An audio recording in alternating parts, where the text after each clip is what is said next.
welcome to the debate. If you stand an inch away from a masterpiece of pointillist art, like in a museum, up close, it's just, chaos. Right, it doesn't really look like anything. Exactly. It's just thousands of isolated, tiny dots of color. You have to physically step back to allow your own perception to blend those dots into a vibrant scene.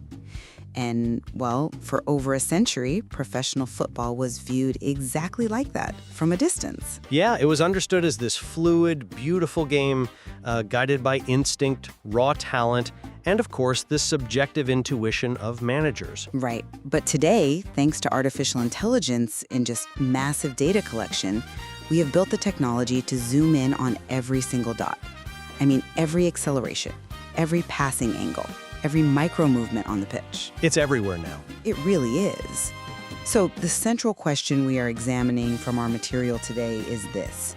Does the integration of these sophisticated mathematical models strip away the human essence and technical intuition of the sport? Or does it actually elevate human judgment to entirely new heights? I mean, it is arguably the most profound shift in how we understand the sport since the invention of tactical formations. Oh, I completely agree. And my position on this is that AI acts as a crucial analytical framework.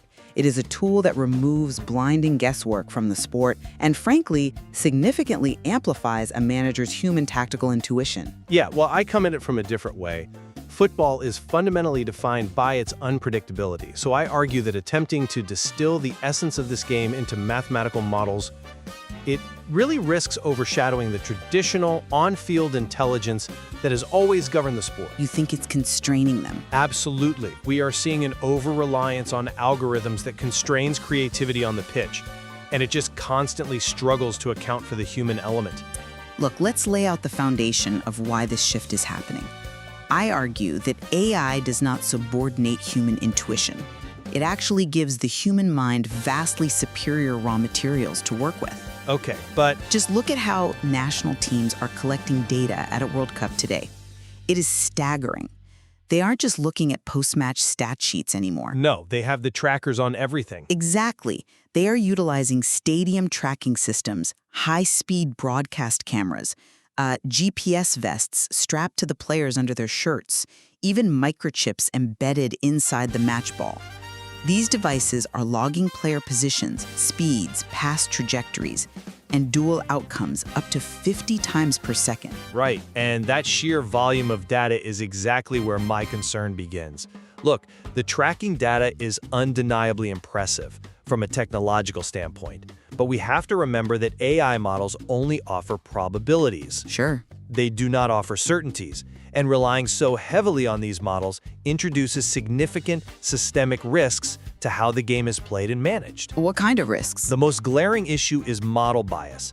When AI is trained predominantly on massive data sets from elite club competitions in Europe, it routinely misjudges players coming from less studied leagues. I mean, technical intuition and deeply embedded human experience must remain the primary drivers of the game rather than forcing players and managers to be subordinate to a probabilistic algorithm. That's an interesting point, though I would frame it differently. The algorithm isn't meant to be a dictator, right? It's a translator. Let's talk about what happens to all those millions of data points during a match. Okay. What AI does, specifically through computer vision, is reconstruct the shifting reality of the pitch. It's not just recording a video broadcast. The AI assigns an XY coordinate to every single player 50 times a second, turning a chaotic grass pitch into a clean mathematical grid. Which is a lot of math for a football game. But it's necessary. It maps out how formations dynamically shift or precisely when and where passing channels open up. A human coach on the touchline simply cannot perceive all 22 players' exact spatial relationships simultaneously. The human eye physically cannot process that much geometric data in real time. But does a manager actually need to process 22 distinct XY coordinates to understand that his midfield is being overrun? I mean, come on. This is where the core of our disagreement lies. They might not need the coordinates, but they need the insight those coordinates provide. By using machine learning models to compare geometric patterns across hundreds of matches, coaches are empowered to make highly informed, intuitive tactical tweaks. In theory, sure. In practice, too. They can see exactly how an opponent defends transitions or which winger consistently cuts inside. It doesn't replace the manager's mind. It takes the blindfolds off. I understand the appeal of this whole unblindfolded manager theory, but let's look at how this actually plays out during the 90 minutes of a high-stakes match. We are now seeing federations feeding live analytics directly to the bench. Right, it's fascinating. It's distracting. Coaches are staring down at tablets, they are receiving heat maps, watching passing network changes in real time, and getting physical performance alerts if a player's sprint frequency suddenly drops. Which is an incredible advantage. If you're listening to this and thinking, well, isn't data just a tool, like a better pair of cleats? The distinction here is that cleats don't tell a manager who to substitute. And neither should a tablet. But live analytics allow for precise, actionable substitutions under extreme pressure. It acts as a high-tech tactical lens. It doesn't tell the manager what decision to make, but it brings into focus the invisible physical toll of the game that the naked eye might miss. If your defensive midfielder is suddenly covering 15% less ground in transition, the AI flags it before the opponent exploits that exact space and scores. I'm sorry, but I just don't buy that. Let me tell you why. Staring at a sudden drop in sprint metrics on a tablet can fundamentally blind a coach to the emotional momentum of a match. How does having more information blind you? Because football isn't a factory floor where a machine part degrades at a predictable, linear rate. Let's use a hypothetical. Imagine you're managing Senegal in a World Cup quarterfinal. Your tablet flashes red, telling you your star midfielder is exhausted because his high-intensity sprints have dropped by 20%. Okay. But you look out at the pitch, you look at his body language, and you see he's playing the game of his life. A player's sprint frequency might drop because they are exhausted, yes, but it might also drop because they are consciously conserving energy for a specific tactical gamble they feel developing in the rhythm of the game. I'm not convinced by that line of reasoning because you are treating the feel of the match as this infallible, almost mystical force. And human intuition is heavily susceptible to cognitive bias. It's not mystical. It's the culmination of decades of embedded experience. A passing network alert on an iPad cannot quantify a player's creative spark. It cannot measure their psychological resilience or the sheer willpower they draw upon when representing their country on the global stage. I'm not saying it measures willpower. When a manager subordinates their intuitive feel for the match to a dashboard alert, they lose touch with the human essence of the game playing out right in front of them. But a manager on the sideline is managing adrenaline, deafening crowd noise, and immense career-defining pressure. If they feel a player is absolutely fine, but the live telemetry shows that player's high-intensity accelerations have completely fallen off a cliff over the last 10 minutes, the manager's feel is simply wrong. Not necessarily. It is. The data is providing a necessary reality check. The dashboard doesn't replace the manager's understanding of a player's willpower. It just provides an objective measure of their current physiological reality. You can have all the willpower in the world, but if your hamstrings are flooded with lactic acid, you cannot close down the passing lane. But that physiological reality you're looking at on the tablet is already infected by bad data before the referee even blows the starting whistle. What do you mean? Let's move away from the live match for a moment and look at the preparation, specifically scouting and squad selection.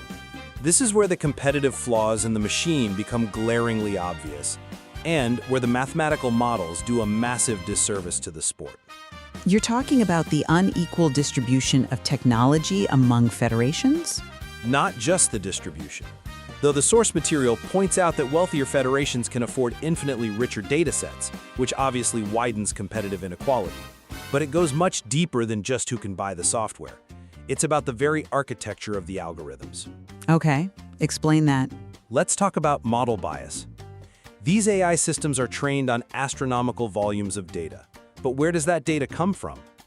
It comes predominantly from the richest, most heavily analyzed elite club leagues in Europe: the Premier League, La Liga, the Bundesliga. Because that is where the highest resolution tracking cameras have been installed for the longest time. Exactly. So the algorithm learns what good football looks like based on the stylistic tendencies, the rigid spacing, and the tactical structures of a handful of elite European leagues. The model establishes a baseline of what a successful pass or a correct defensive position looks like. Right. Now, what happens when a national team manager uses that same AI to evaluate a brilliant, unorthodox player from a highly fluid, chaotic league, say, in South America or Africa?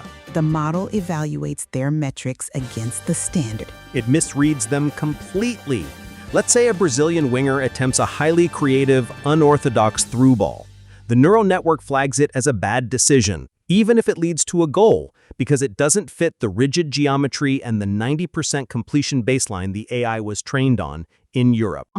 It flags their positional fluidity as tactical indiscipline. It fails to quantify their fit because the player's operating environment doesn't match the pristine training data. This is exactly where mathematical models explicitly fail and where traditional human scouting intuition succeeds. A seasoned scout watches that Brazilian winger and sees a genius who can unlock a defense. The algorithm looks at the exact same player and sees a statistical error to be avoided. I see why you think that, but let me give you a different perspective on how these modern models actually process disparate environments. Yes, early iterations of these systems struggled with training data bias. Heavily. But today, AI is actually the very tool that levels the playing field in global scouting, precisely because of cross-league normalization. Normalization? Standardizing data across completely different cultures of football seems like a massive mathematical overreach. You are literally trying to quantify culture. It's not overreach, it's sophisticated context adjustment. Let's use an analogy to explain the mechanism here. Standardizing this data is like adjusting for economic inflation. Okay. You can't compare a dollar from 1980 directly to a dollar from 2024 without a formula that accounts for inflation, cost of living, and purchasing power, right? Sure. Similarly, you can't compare a sprint in the Brazilian league directly to a sprint in the German Bundesliga. The ambient temperature is different, the defensive pressing triggers are different, the tactical rigidity is different. What the machine learning models do is adjust the performance metrics to account for that inflation of pace and intensity. But by running a player's raw talent just through an inflation calculator, you are stripping away the context that makes them effective in the first place. I completely disagree. It actually isolates a player's underlying biomechanical and decision-making traits from the noise of their specific league. Rather than relying on a scout's subjective bias, which, let's be entirely honest, historically favors players from famous academies or certain tactical backgrounds, the AI allows the manager to make a genuinely fair, apples-to-apples comparison. A mathematical comparison. Yes, it estimates how that player's specific physical skill set will fit into the national team's tactical plan.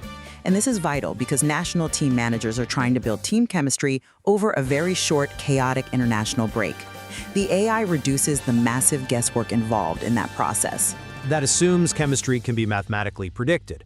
You are taking 26 individuals who spend 11 months a year in wildly different club environments, throwing them together for 3 weeks in a hotel, and trusting an algorithm to tell you who will intuitively understand each other's movements on the pitch. No manager is trusting it blindly. They are using it as a foundational baseline. It gives the human manager a drastically improved starting point. And that rigorous mathematical baseline extends directly into how teams prepare physically for the tournament itself. You mean load management? Exactly. In a compact, grueling tournament like the World Cup, load management is absolutely everything. You have teams playing games every 4 days. Sports scientists use AI to calculate acute to chronic workload ratios. Right. They compare a player's current physical output against vast historical baselines to forecast injury risk.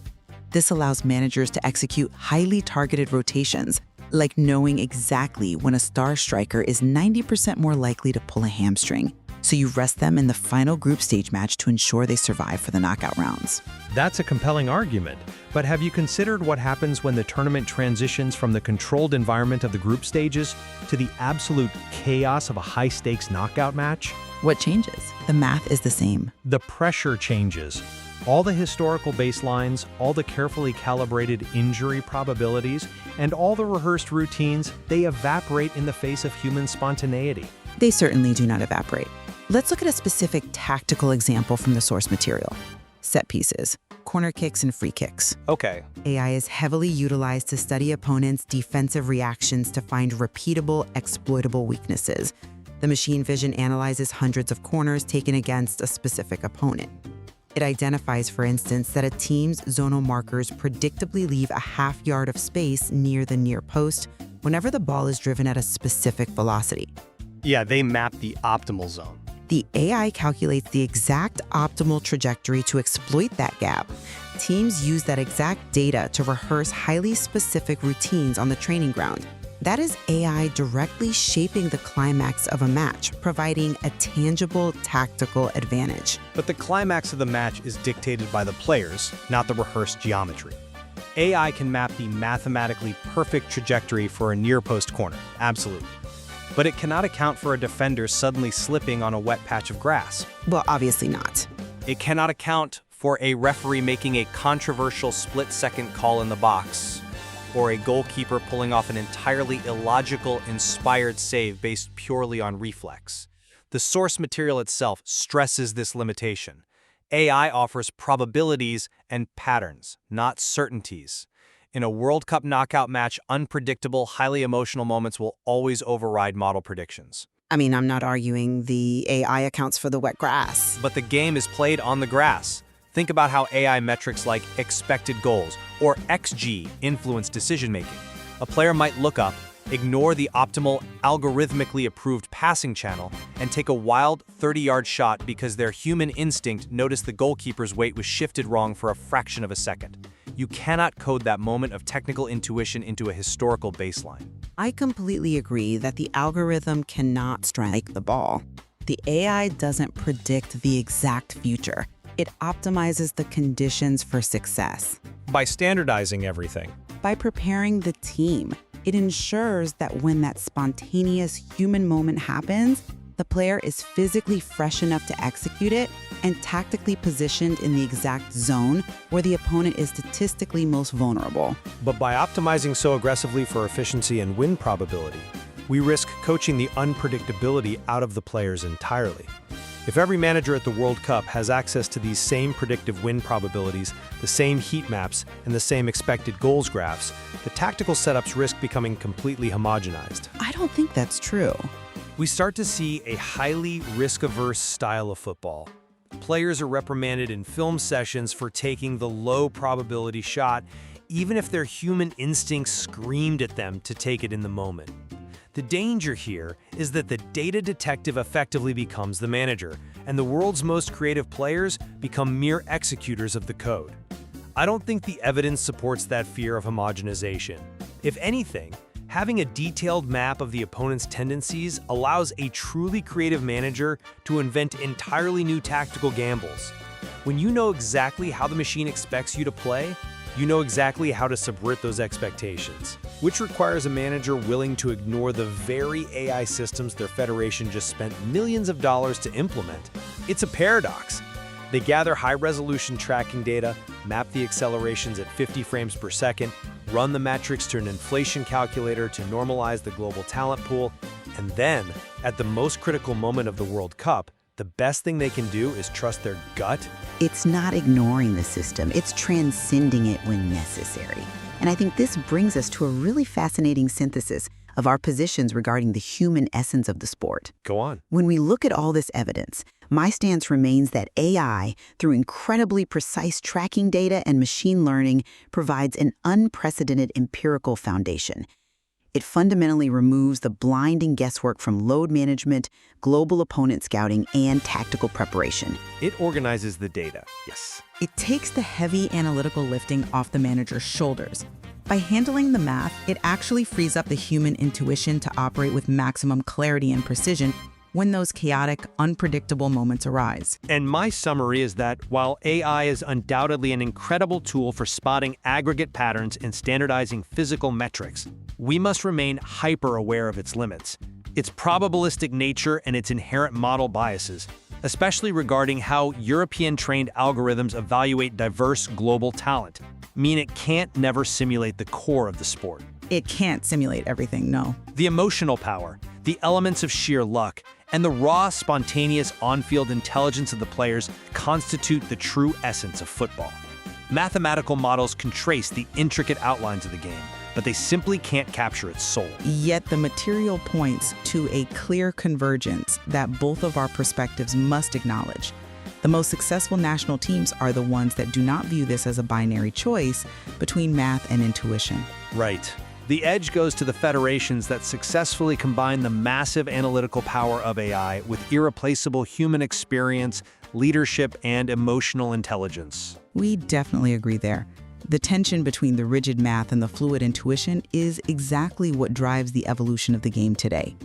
And as we look toward the future, the 2026 and 2030 World Cups, this balance is only going to become more delicate. Oh, absolutely. The material notes we should expect even deeper simulation tools.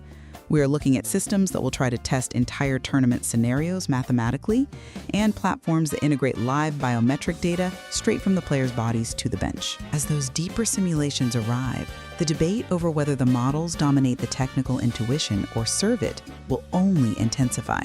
Absolutely. The data detectives will get smarter, their models will get more refined, but so will the ways players find to surprise us. Which brings us back to where we started. You can stand an inch away from the canvas. You can analyze every single data point, every tracked XY coordinate, and every adjusted baseline metric. But ultimately, when the referee blows the whistle, someone still has to step back and play the beautiful game. The dots only matter when the human element breathes life into the picture. We will leave it up to you to decide whether professional football is enhanced or constrained by its new mathematical lens. Thank you for joining us.